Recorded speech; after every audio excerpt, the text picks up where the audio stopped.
नमस्कार, आपण बघत आहात सिटी न्यूज। अमरावती शहरातील वाहतूक व्यवस्था पुन्हा एकदा चर्चेच्या केंद्रस्थानी आली आहे। राजापेठ उड्डाण पुलावरील भीषण ट्रक अपघातात 2 महिलांचा मृत्यू झाल्यानंतर शहरातील सामाजिक आणि राजकीय संघटना आता सक्रिय झाल्या आहेत। पोलीस आयुक्तांची भेट घेत शहरातील वाहतूक व्यवस्था, नागरिकांची सुरक्षा आणि अपघात रोखण्याकरिता 5 प्रमुख मागण्यांचे निवेदन देण्यात आले आहे। मात्र या बैठकीतून ठोस निर्णय झाला का, की पुन्हा एकदा चर्चा आणि आश्वासनांवरच प्रकरण थांबणार? पाहूया हा विशेष रिपोर्ट। राजापेठ उड्डाण पुलावर झालेल्या भीषण अपघाताने संपूर्ण अमरावती हादरली। हेल्मेट परिधान केलेले असूनही 2 निष्पाप महिलांचा मृत्यू झाल्यानंतर नागरिकांमध्ये संतापाची लाट उसळली आहे। याच पार्श्वभूमीवर शहरातील विविध सामाजिक संघटना, ज्येष्ठ नागरिक आणि राजकीय प्रतिनिधींनी पोलीस आयुक्तांची भेट घेत वाहतूक व्यवस्थेतील त्रुटींवर सविस्तर चर्चा केली। बैठकीत ट्रॅफिक पोलिसांच्या कार्यपद्धतीवरही गंभीर प्रश्न उपस्थित करण्यात आले। मुख्य चौकांवरील वातानुकूलित ट्रॅफिक बूथमध्ये बसून कर्मचारी दंड वसुलीत व्यस्त असतात, मात्र समोर वाहतूक कोंडी झाली तरी ती सोडवण्याकरिता बाहेर येत नसल्याचा आरोप करण्यात आलाय। यावेळी काहींनी हेल्मेट सक्तीवरही प्रश्न उपस्थित करत त्याचा फेरविचार करण्याची मागणी केली आहे, तर दुसरीकडे नंबर प्लेट नसलेले ट्रक शहरातून कसे फिरतात याबाबतही प्रशासनाला जाब विचारण्यात आलाय। चर्चेदरम्यान ट्रक चालकावर कठोर गुन्हा दाखल झाला असला तरी संबंधित ट्रक ज्या मार्गाने गेला त्या मार्गावरील जबाबदार यंत्रणांचीही चौकशी व्हावी अशी मागणी करण्यात आली आहे। किशोर बोरकर यांच्या नेतृत्वाखाली झालेल्या बैठकीत पोलीस आयुक्तांना 5 प्रमुख मागण्यांचे निवेदन देण्यात आले। या मागण्यांमध्ये हेल्मेट सक्तीचा पुनर्विचार, उच्च न्यायालयाच्या आदेशानुसार प्रमुख 18 मीटर रस्ते अतिक्रमण मुक्त करणे, पोलीस महापालिका आणि सार्वजनिक बांधकाम विभागाची संयुक्त वाहतूक मोहीम, ऑटो रिक्षा व्यवस्थेवर कडक नियम आणि पुनर्प्रशिक्षण, तसेच अपघातात मृत्यू झालेल्या दोन्ही महिलांच्या कुटुंबियांना प्रत्येकी 50 लाख रुपयांची आर्थिक मदत देण्याची मागणी करण्यात आली आहे। आमचं म्हणणं हेच आहे की असे काही घटना घडल्या की निवेदनं दिले जातात, फोटो काढले जातात, वर्तमानपत्रात फोटो येतात, 1 आठवडा हलचल राहते आणि त्यानंतर मात्र जैसे ते होते। आता असं राहणार नाही असं आम्ही ठरवलं। त्यामध्ये प्रामुख्याने हे जवंजाळ भाऊसाहेब आहेत, प्रदीप भाऊ बाजळ आहेत, ह्या सर्वांनी आम्ही ठरवलं की आता हे बंद। आम्ही सिरियसली अशा काही घटनांवर शहरातील सर्वच क्षेत्रातील नागरिक, प्रतिनिधी, कार्यकर्ते लक्ष ठेवून आहोत। हेच नाही तर एक सर्वोच्च न्यायालयाचा एक निर्णय आहे की 18 मीटरचे रस्ते शहरात असलेच पाहिजे, ते मोकळे करा। यावर आम्ही खडसावून सांगितलं आयुक्त साहेबांना की साहेब, सर्वोच्च न्यायालयाचा आदेश आहे, उच्च न्यायालयाचा आदेश आहे, याची जर अंमलबजावणी झाली नाही तर नाईलाजाने पोलीस आयुक्त म्हणून आपणावर सुद्धा आम्ही अवमान याचिका दाखल करू, यासाठी मागे पुढे पाहणार नाही अशा शब्दात सुद्धा आम्ही त्यांना समज दिली। याचबरोबर शहरातली कायदा सुव्यवस्था, वाहतूक व्यवस्था यावर आपण कारवाई केली पाहिजे। केवळ ट्रक चालक, ट्रक मालकावर मनुष्यवधाचा गुन्हा दाखल न करता ज्या ठिकाणावरून विना नंबर प्लेटचा ट्रक आला, जिथे ॲक्सिडेंट झाला त्या दरम्यान असलेले सर्व पोलीस, ट्रॅफिकचे अधिकारी, कर्मचारी सर्वांवर सुद्धा मनुष्यवधाचा गुन्हा आपण दाखल केला पाहिजे। एक शेवटची मागणी आम्ही प्रामुख्याने केली की ज्या 2 महिलांच्या घरी पोरकं झालं, त्यांचं कुटुंब, त्यांना 50 लाख रुपयाची प्रत्येकी मदत आपण दिली पाहिजे। या मदतीसाठी आम्हाला आंदोलन करण्याची वेळ येऊ देऊ नका, उपोषण करण्याची वेळ येऊ देऊ नका। यावर पोलीस आयुक्तांनी ज्या ठिकाणी त्रुटी आढळल्यात त्या निश्चितपणे सुधारल्या जातील। या घटनेनंतर वरिष्ठ स्तरावर बैठक घेण्यात आली असून आवश्यक उपाययोजना केल्या जातील असे आश्वासन दिलेत। आपण अमरावतीत बघितलेलं आहे, हेल्मेट डोक्यात असताना केवळ अस्ताव्यस्त शहर, अतिक्रमण झालेलं शहर, ट्रॅफिक पोलिसांचा कुठेही काही पता नसलेलं शहर, आजच्या परिस्थितीमध्ये अमरावतीत सगळ्या ठिकाणी कचऱ्याचं प्रादुर्भाव, रोगराई वाढलेली आहे। असा अनागोंदी कारभार असताना ही दर्दनाक जी गोष्ट झाली, याच्यासाठी सगळेजण बाहेर निघाले। ज्यांना सामाजिक अंतःकरण आहे, ज्यांना असं वाटते शहर व्यवस्थित झालं पाहिजे, या ठिकाणी प्रामुख्यानं न बोलवता सगळेजण आले मी त्यांचं खऱ्या अर्थानं अमरावती शहराच्या वतीनं मनापासून धन्यवाद देतो आणि प्रशासनाला चेतावणी देतो की आपण जर या महिन्यात जर दुरुस्त झाला नाही तर येणारा आता दसरा आहे, दिवाळी आहे, पुढं या शहरात जर आक्रोश निर्माण झाला आणि काही त्याच्यातून मोठं आंदोलन निर्माण झालं तर याला संपूर्ण जबाबदार प्रशासन आणि शासन राहील. मात्र जवळपास तासभर चाललेल्या चर्चेनंतरही कोणताही ठोस निर्णय समोर आला नाही. राजापेठ दुर्घटनेनंतर शहरात निवेदने, बैठका आणि मागण्यांचा सिलसिला सुरू झाला आहे. परवाच्या दिवशी जे घटना झाली त्याच्यामध्ये गौरी प्रमोद धर्माडे, माया गावंडे या दोन्ही म्हणजे एक माझी पुतणी आणि एक तिची मावशी या दोन्ही राजापेठच्या पुलावर ॲक्सिडेंटमध्ये दुःखद मरण पावल्या. या सर्व गोष्टीहून आपल्या अमरावती शहरामध्ये प्रामुख्यानं ट्रॅफिकचा मुद्दा आज गाजून राहिला.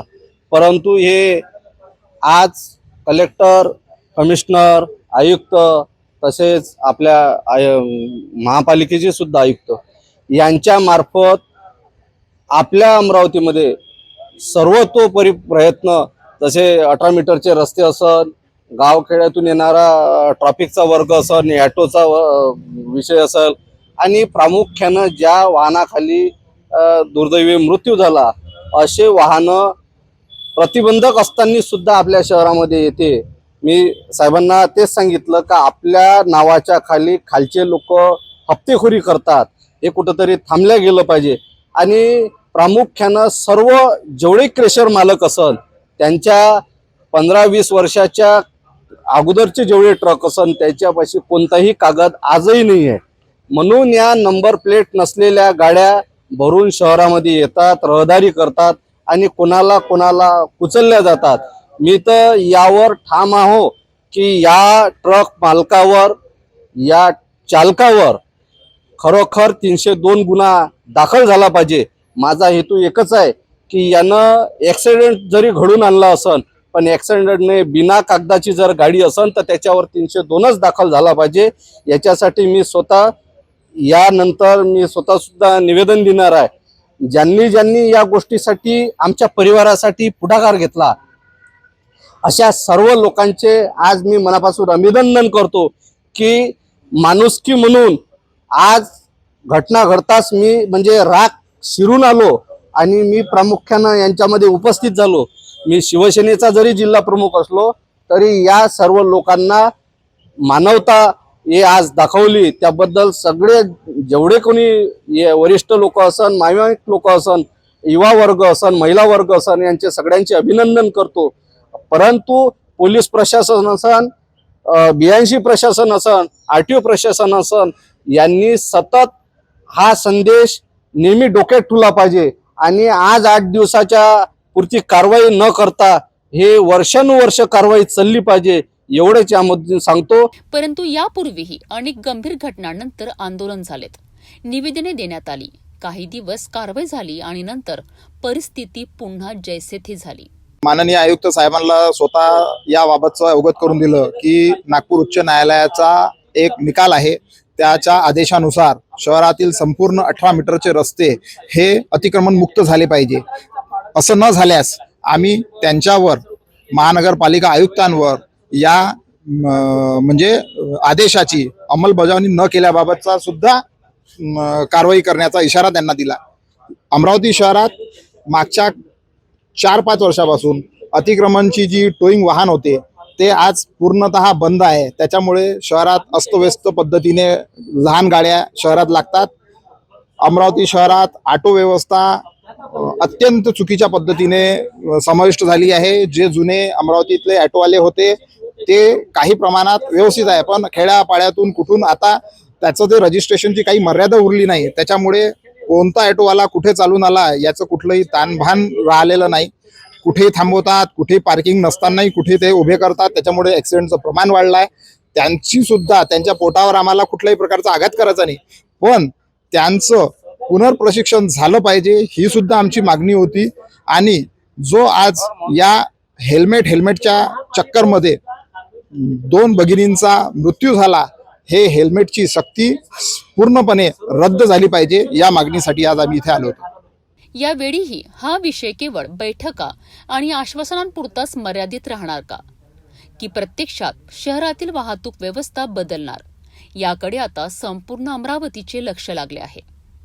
आज आम्ही सर्वपक्षीय समाजमनातले सर्व जागरूक नागरिक यांना सोबत घेऊन माननीय CP साहेब अमरावती राकेशजी ओला यांना निवेदन देण्यासाठी आलेलो होतो. 2 दिवसापूर्वी जी राजापेठ उड्डाणपुलावर जी घटना झाली, ज्यामध्ये 2 निष्पाप जीव आपल्या शहराने गमावले, माझी ती नातेवाईक सुद्धा आहे. या संदर्भात आम्ही निवेदन द्यायला आलो. साहेबांना आम्ही या बाबतीत साहेबांना काही मार्गदर्शनपर सर्वांनी सूचना दिल्या. त्यामध्ये प्रामुख्याने मी त्यांना वेलकम पॉइंट अमरावती येथे जो ट्रॅव्हलचा बसथांबा आहे त्या संदर्भात सुद्धा विनंती केली की त्यावेळेस सुद्धा आपले पोलीस कर्मचारी तिथे असले पाहिजे. शाळा सुरू होताना आणि शाळेला सुटी होताना शाळेच्या समोर त्यातल्या त्यात प्रमुख मार्गावर आणि चौकामध्ये आपण पोलीस शिपाई तैनात करण्यात यावे. शहरामध्ये रस्त्यावर चालणाऱ्यांसाठी ज्याप्रमाणे आपण हेल्मेट सक्ती केलेली आहे, त्या हेल्मेट सक्तीच्या संदर्भात सुद्धा आम्ही CP साहेबांना चर्चा केली. त्यामध्ये काही शिथिलता त्यांनी देण्यात यावी, कारण बरेचसे वरिष्ठ नागरिक आहे ज्यांना हेल्मेट घातल्यानंतर मागून येणाऱ्या गाडीचा हॉर्न किंवा त्या गाडीचा आवाज येत नाही. अशामुळे सुद्धा अपघात होण्याचे प्रमाण खूप जास्त आहे. हे सुद्धा आम्ही CP साहेबांना सांगितलेलं आहे. दुसरी त्यासोबत एक सूचना केलेली आहे सर्वांच्या वतीने. मी सुद्धा CP साहेबांना एक सूचना केली की जर आपल्याकडे मनुष्यबळाचा अभाव असेल तर अमरावतीमध्ये शिवाजी पिपेट, हनुमान व्यायाम प्रसारक मंडळ आणि बऱ्याचशा अशा NGO आहेत ज्यांना आपण जर इन्व्हाइट केलं तर ती सुद्धा त्या NGO आणि त्या शिक्षण संस्था आपल्याला सेवा देण्यास तत्पर राहतील. या संदर्भात सुद्धा CP साहेबांना एक निवेदन देण्यात आलेलं आहे. राजापेठ दुर्घटनेने अनेक प्रश्न उपस्थित केले आहेत. वाहतूक व्यवस्था, अतिक्रमण, बेशिस्त वाहन चालक आणि प्रशासनाची जबाबदारी या सर्व मुद्द्यांवर आता ठोस कृतीची अपेक्षा व्यक्त होत आहे. निवेदने आणि बैठका या पलीकडे जाऊन प्रत्यक्ष बदल होणार का, हा प्रश्न प्रत्येक अमरावतीकर विचारित आहेत. या प्रकरणातील प्रत्येक घडामोडींवर सिटी न्यूजची नजर कायम राहील.